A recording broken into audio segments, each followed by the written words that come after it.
Yung palaka, kinakain yata yung larva. Yung lamok kasi, isang lamok lang yung species na nagdadala ng dengue, yung Aedes aegypti. Aedes aegypti, and yung ibang lamok, nakikita ko nung sa TV, parang Culex mosquito, yung ordinary mosquito. Mukhang lugi siya doon. Kung si LGU nagbabayad ng pera para doon sa lamok na iba, yung Aedes, yun yung may puti-puti doon sa So, parang puwetan niya. Ganun ba yun? Tapos, Tama? ang hazard nun, kung ako alam naman ng Pilipino mag-isip, mag-iipon ako ng mag-iipon ako ng lamok, padadamihin ko. Para pwede ako magdala ng isang botelya every time. Correct.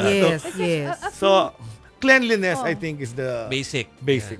A few weeks ago, yung spokesperson po ng DOH nagsabi na may 8 areas na parang critical dun sa dengue. So, isa na yung Quezon City. May update po ba tayo dun sa ibang areas? May updates tayo. Alam namin yung mga areas, but we allow the city health officer to declare. Kasi may iba parang they want to control it by just having a program. Yung iba gusto mag-declare talaga. Meron kasing reasons yan. When they declare, pwede natin gumamit ng emergency funds, yung quick release funds. May iba naman, political season ngayon campaign If they declare an outbreak, baka sabihin na pabayaan yung lungsod nila, baka matalo sila. So ako, if they like to declare and it's really a outbreak, yun lang naman the one that declares is the local chief executive with confirmation of the Department of Health. Paano po malaman ng isang tao na may dengue siya at kung kailan dapat na siyang pumunta Sasakay ako ng doon, ospital? Doc. Kasi we've been discussing kung ano yung preventive. Pero kung halimbawa, meron na.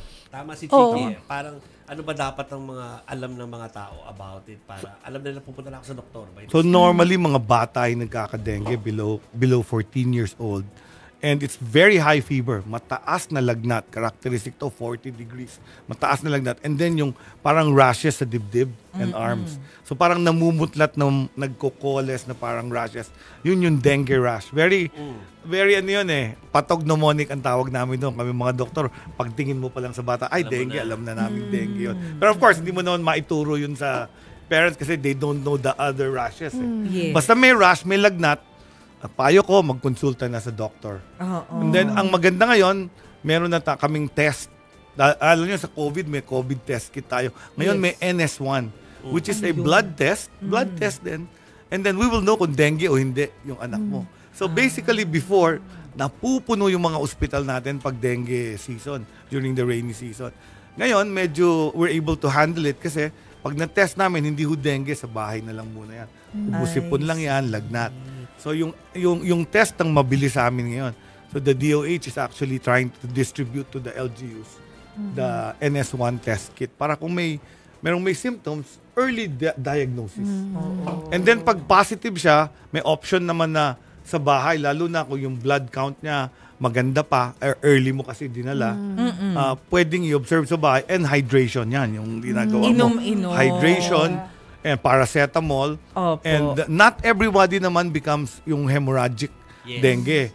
Only a few. So yun, pagka bumababa na yung platelet, dumudugo yung ilong, umuubo ng dugo, or may mga hemorrhages somewhere, that's the time talagang admittable yung bata. Pero, paano natin i-describe yung klase ng mga kaso ng dengue ngayong panahon na to? Kasi I heard yung mortality rate daw ay bumababa. Tama po? Oo. Meron tayong, naalala niyo yung COVID, meron tayong case fatality rate. Parang nasa 2 to 5 yata yung ating sa COVID. Ang dengue nasa 0.36. So mababa lang ang namamatay. Dalawa ibig sabihin yan, hindi masyadong killer yung dengue, although it can kill. Kasi pag kinonvert ko yung 0.36 sa 50,000, that's 187 kids. Madami yun. Madami yun. Pero yung last year, the same time, ang case fatality rate natin, 0.4.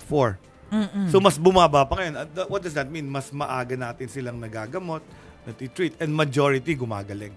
Yun lang ang key doon. More than 99% nagre-recover. Pero para po hindi rin maligaw yung mga kababayan natin sa pag-treat dito sa dengue. Kasi di ba may mga sinasabi na, ay kapag dengue, pwede kang uminom ng mga tawa-tawa na nilalaga. Totoo ba yun? Alam mo yung mga tawa-tawa, these are mga home herbal concoctions, hindi ma-disprove, hindi rin ma-prove ng medical science. Sabi nila nag-i-improve yung immune system, hindi ko naman pipigilan kasi hindi naman nakakasama. So some of these traditional or herbal solutions, basta importante doon yung hydration.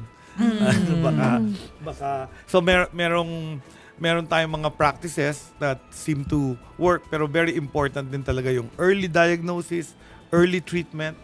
And then ang warning ko sa karamihan, pag nagka-dengue ka na, it's the second or third or fourth dengue case that is more dangerous.